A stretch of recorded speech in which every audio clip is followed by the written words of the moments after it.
On 5 News tonight, police say Ben Needham died in an accident on Kos, the fight against so-called IS in Iraq, and better protection after medical blunders during childbirth.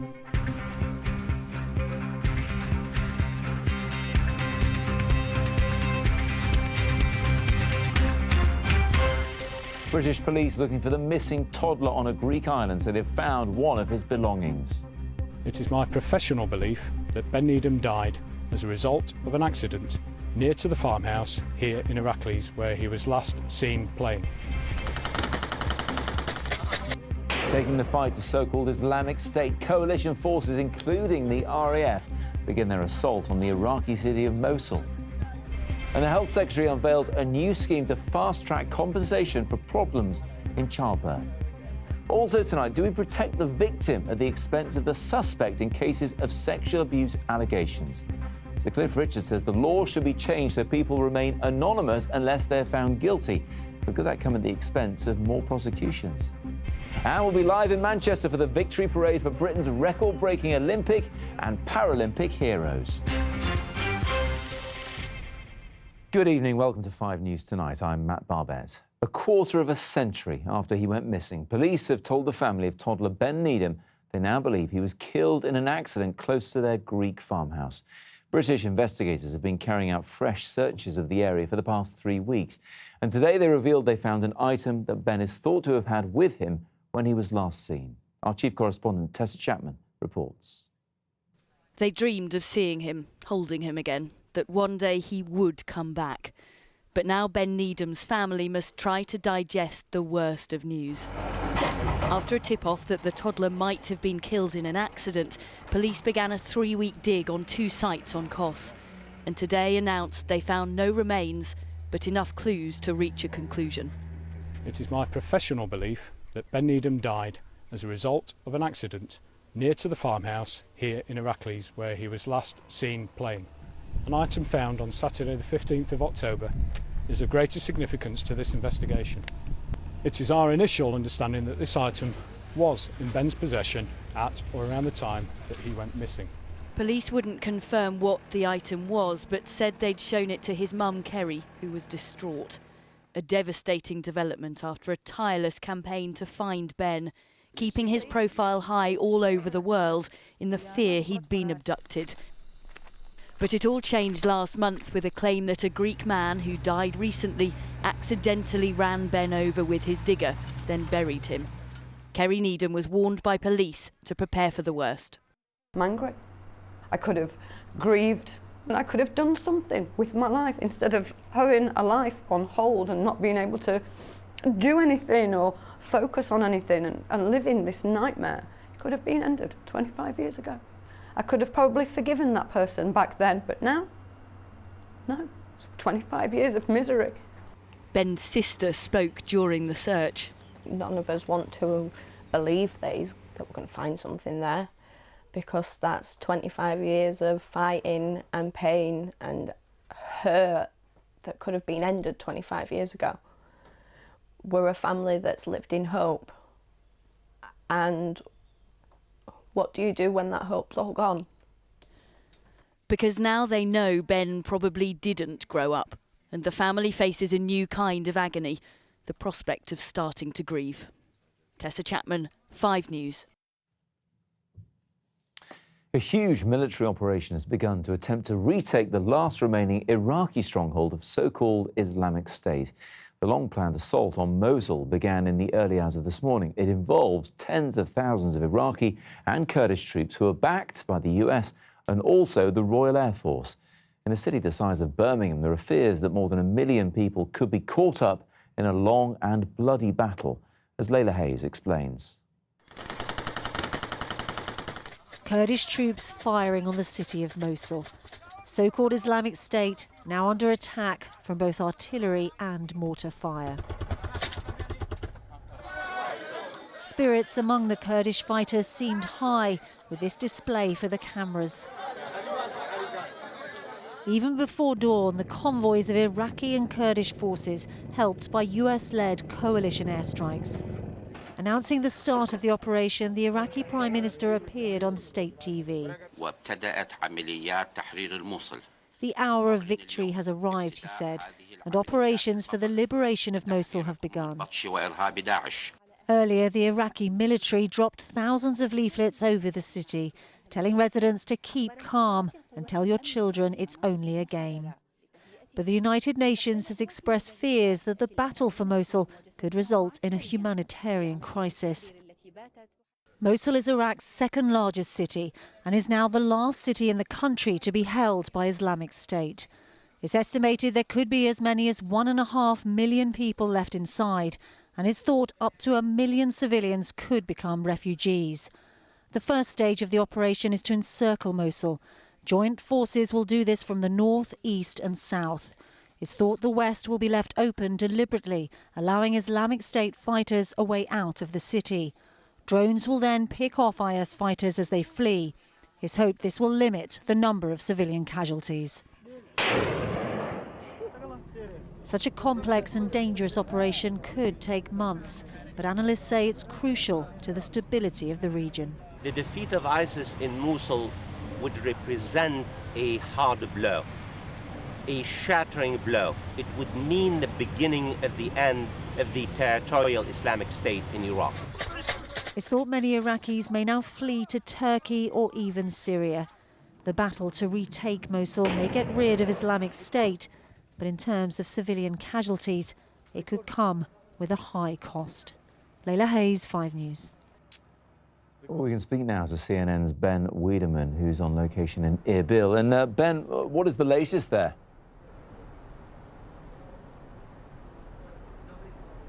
Well, this operation, Matt, is now 20 hours old, and what we've seen already is a large Kurdish column of about 4,000 fighters who have advanced to the eastern side of Mosul. Now, we understand that, according from what we heard from the Kurdish president, Masoud Barzani, is that Kurdish forces have already taken 9 villages and about 200 square kilometers. Many of those villages, however, are by and large empty of their inhabitants. They did meet some resistance. 5 or 6 car bombs did try to get to the Kurdish positions. At this point, the Kurdish media is reporting somewhere between 6 and 8 of their fighters have been killed today, but by and large, the progress has been good. Obviously, it's going to get much more difficult when the Kurdish and Iraqi forces actually get inside the city, where ISIS, we know, has dug a network of tunnels and trenches and laid a lot of booby traps. Yes, we hear from time to time, Ben, about life under so-called Islamic State in their stronghold of Raqqa in Syria. What's it been like for the people of Mosul? Because it is a big city.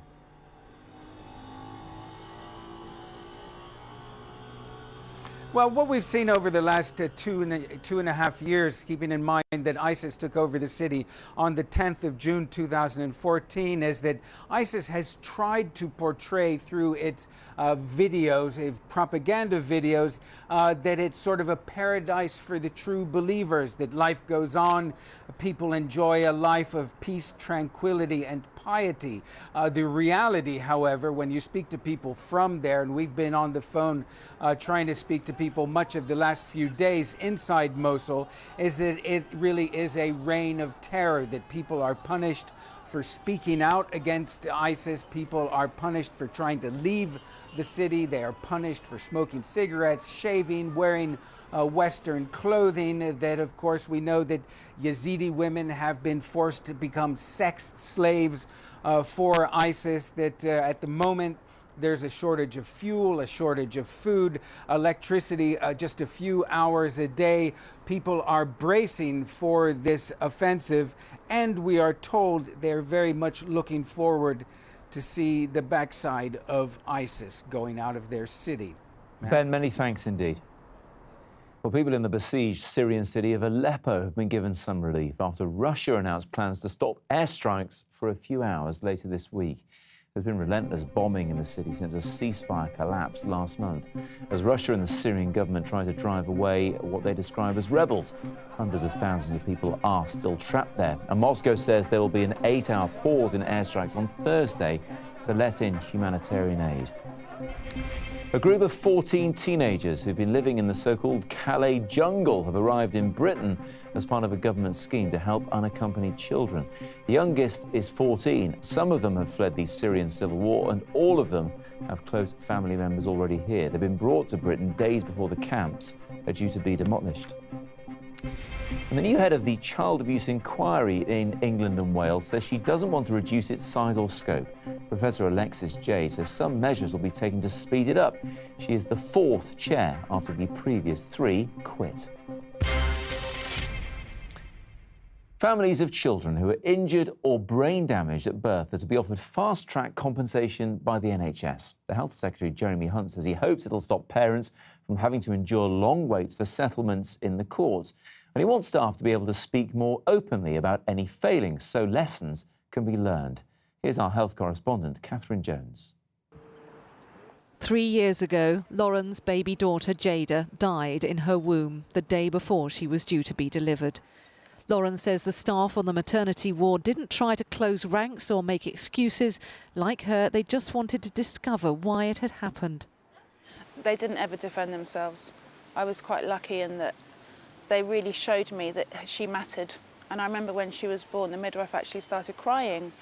And I thought, why is she crying? You know, she's a professional person, she shouldn't be doing this. But actually, it's because the baby meant something to her too. But all too often, midwives and doctors don't feel they can be open, out of fear their hospital will be sued.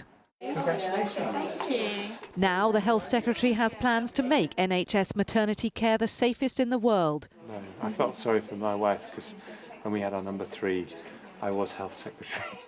And he wants to start by dismantling the culture of blame and litigation. That we make people fight through the courts, typically 11.5 years to get compensation for a brain-damaged baby.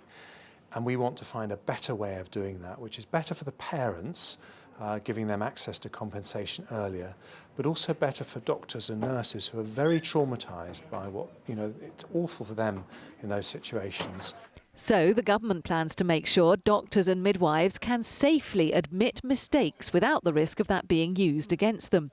That there's a system which spreads the lessons learned from that across the NHS in England. And there's a fast-track compensation scheme which avoids legal action when a birth does go wrong. But midwives leaders warn it doesn't tackle the greatest threat to maternity care, that England is 3,500 midwives short of what's needed. Without enough midwives to care for women and also to participate in the multidisciplinary training, in the case reviews, the benefits of this strategy will not be delivered. Medical errors harm around 500 babies at birth each year.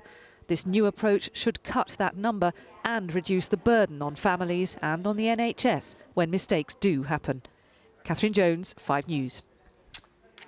In the last hour, Stephen Woolfe has resigned from UKIP days after an altercation with a fellow party member that left him in hospital. The former favourite to be the next UKIP leader also says he's making an official police complaint. Let's have a word now with Andy Bell, who's in Westminster. Tell us more about this, Andy. Yes, we've just had the statement in the last hour from Stephen Woolfe. His reasons for quitting are pretty damning about UKIP, the organisation. He says that it is riddled with infighting, that there are proxy wars going on between different camps. He says he thinks with Nigel Farage no longer as the leader, Nigel Farage is the interim leader, but with Nigel Farage no longer leading the party and with the cause of Brexit won, he basically thinks that he says UKIP is ungovernable. And he also says actions taken by some of his fellow party members in the lead up to that so-called altercation in Strasbourg and the way they've treated him since, it's all contributed to him leaving. And he says he just wants to put on the record, he says that as far as he's concerned, he did, as he put it, receive a blow from Mike Hookham, the UKIP MEP, who he is accused of basically hitting him. Mike Hookham has described it famously as handbags. In other words, he didn't regard it as anything remotely resembling a fight. But clearly there's an awful lot of bitterness there, which has led Stephen Woolfe to decide that he doesn't want to go ahead with this. From the other side, I suspect suspect some of his opponents will say that Stephen Woolf had flirted with the idea of perhaps joining the Conservatives, and therefore he had rather ruled himself out in the end of becoming the leader. But it is a surprise, and Stephen Woolf has now officially said he will not be competing to be the leader of UKIP and will resign from the party. Andy, thanks a lot. Still to come on 5 News Tonight. We'll be live in Manchester for a victory parade for the British Olympic and Paralympic heroes.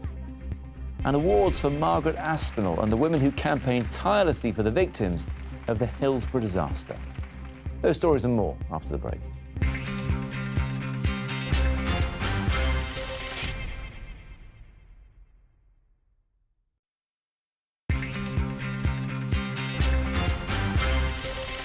Welcome back. You're watching 5 News Tonight. Sir Cliff Richard has told MPs and peers he fears he will be forever tainted after being wrongly accused of sex offences. When he was accused of historical offences back in 2014, police made his name public and live pictures were broadcast of the raid on his home. But he was never arrested and all charges were later dropped. He's been speaking today at a private meeting in the House of Lords as part of his campaign to get the law changed so that people accused of sexual abuse can remain anonymous unless they are then found guilty. Others, though, say that will mean fewer victims coming forward. With me in the studio are 2 people personally affected by the issue. Natalie Esther, who is founder and chief executive of Survivors of Sexual Abuse Anonymous, and also Simon Waugh, who was falsely accused of sexual abuse when he was working as a teacher. He was cleared in 2014. Good evening to you both. Good evening. Natalie, first of all, do you have any sympathy with Cliff Richard's point of view? I do, as for people who are wrongfully accused, it is damaging for them, and it takes a long time for them to regain back their lives. But again, on the side of survivors, it is damaging for us also, because when people are coming out who, you know, are making false allegations, it stops real survivors coming forward. Is it more important to tease out what you perceive as being the truth? Is it more important than the reputation of people like Sir Cliff Richard, people like Simon and many others? I think it's better to bring out the truth, and there needs to be something put in place that kind of protects both people. For people who are wrongfully accused, I think that there needs to be more something maybe harsher for those people that wrongfully accused, but to stop them. Not anonymity until someone is proved. No, I don't think guilty. Anonymity. Simon, Cliff Richard said he fears being forever tainted after being wrongly accused. Do you have sympathy with that?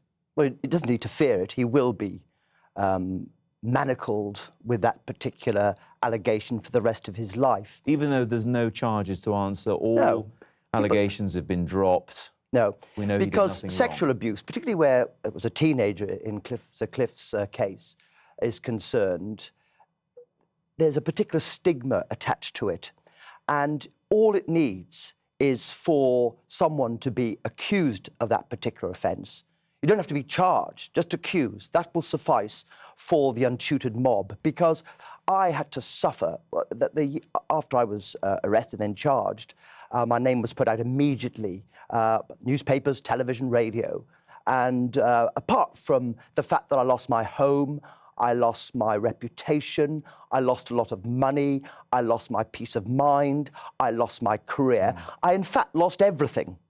And there wasn't a smidgen of truth in the allegations. So I can't understand how that can possibly be attached to, for instance, somebody who genuinely has been abused, that the fact you offer them anonymity or you don't offer them anonymity, I don't see where the connection is. Do you think anonymity is the only answer? Absolutely. Why should somebody have their... 2 wrongs don't make a right.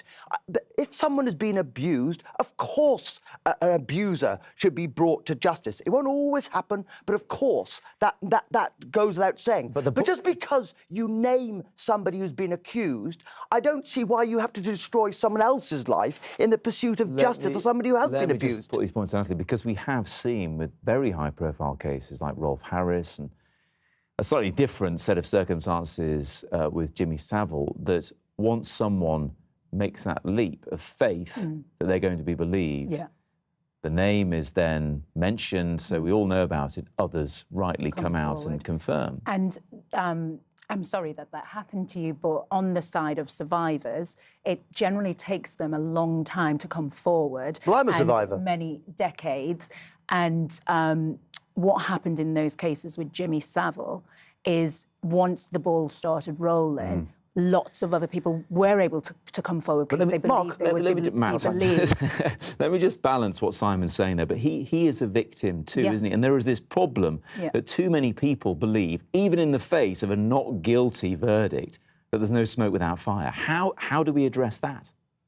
I think personally that the police, before giving out names, need to do a thorough job and have the evidence, some clear evidence. Due diligence. Yeah. Final word to you, Simon. We've got about 30 seconds. What do you think? I think someone, if someone has been abused, I've got a book coming out called Presumed Guilty on January the 10th, and at the start of that, I have got a long piece about somebody who's been genuinely abused, and I have every sympathy for people who've been genuinely abused. But I don't see how two wrongs make a right. Why should someone else have their lives utterly destroyed by having their name put out into the public arena when there's not a shred of proof? Once you've got the proof, then put their name out. I think plenty of people watching will have sympathy with both sides of this, and there doesn't seem to be a right or a wrong answer, unfortunately. Thank you, Matt. Thank you both very much indeed. Thank you.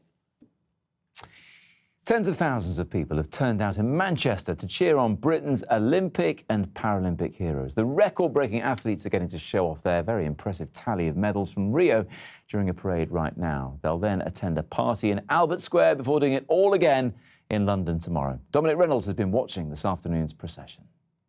At the end of this rainbow, there really is a lot of gold. After the Brazilian adventure, this is a very British homecoming.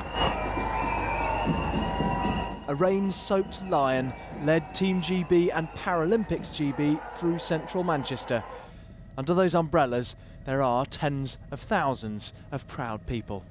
Some of our athletes struggled to contain their excitement. It gives the opportunity for people to actually see everyone in real life, not just on the TV. You know, we appreciate them watching, and obviously today there's obviously a big turnout today, so we're looking forward to it. You know, our big mission of ours is to inspire a generation. That's what we're trying to do. I've never been to Manchester before, and coming up on the train I sat with the Kaiser Chiefs who are going to be playing later, so I'm really excited to say thank you to all the supporters who watched the TV, who shouted and cheered at us. No Team GB since the 19th century had come home with as many as 67 medals, and no host nation had ever improved at the following games.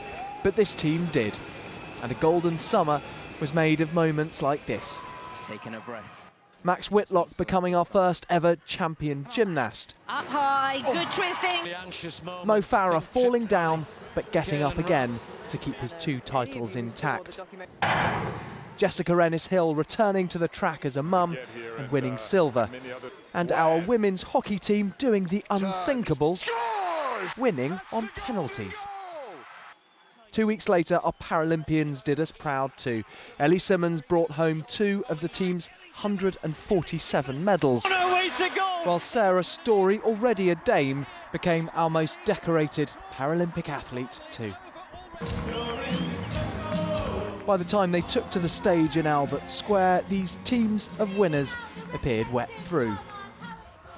The Olympians were led on by the recently retired and very grateful Jessica Ennis-Hill. We can't thank you enough for the support that you've given us over this year and so many years, and for you all to turn out in this weather and cheer and wave your flags, incredible. So thank you. This carnival will pick up in the capital tomorrow. You get the feeling this party may well carry on into tonight. Dominic Reynolds, 5 News. No doubt. Always good to hear a bit of Spandau Ballet. Simon Viger has been watching the parade in Manchester. And Simon, as Jessica Ennis-Hill said there, the newly retired Jessica Ennis-Hill, by the way, they've turned out in their droves despite the weather. It's not dampening spirits. Absolutely, Matt. The party here in Albert Square finished about 20 minutes ago. It's a rather soggy clear up now, but it was Rio conditions, tropical rain here. Well, not quite tropical, but it wouldn't be a Manchester party without a bit of rain, would it? Fantastic turnout here from Team GB and Paralympics GB. That amazing medal haul that Dominic was talking about there. Very hard to see that being beaten in Tokyo in 4 years' time. But then again, we said that about London 2012. And you speak to the athletes and the coaches, and they say a lot of youngsters went to Rio this year, getting 5th, 6th, 4th places. So they may well even beat that total in 4 years' time in Tokyo and go even higher. It's hard to imagine. So the party continues here in various hotels and bars, and then they're all down to London to Trafalgar Square tomorrow for a smaller do in Trafalgar Square, and the after party once more is at Buckingham Palace with a big turnout of all of the royals there, and of course Team GB ambassadors, the Duke and Duchess of Cambridge.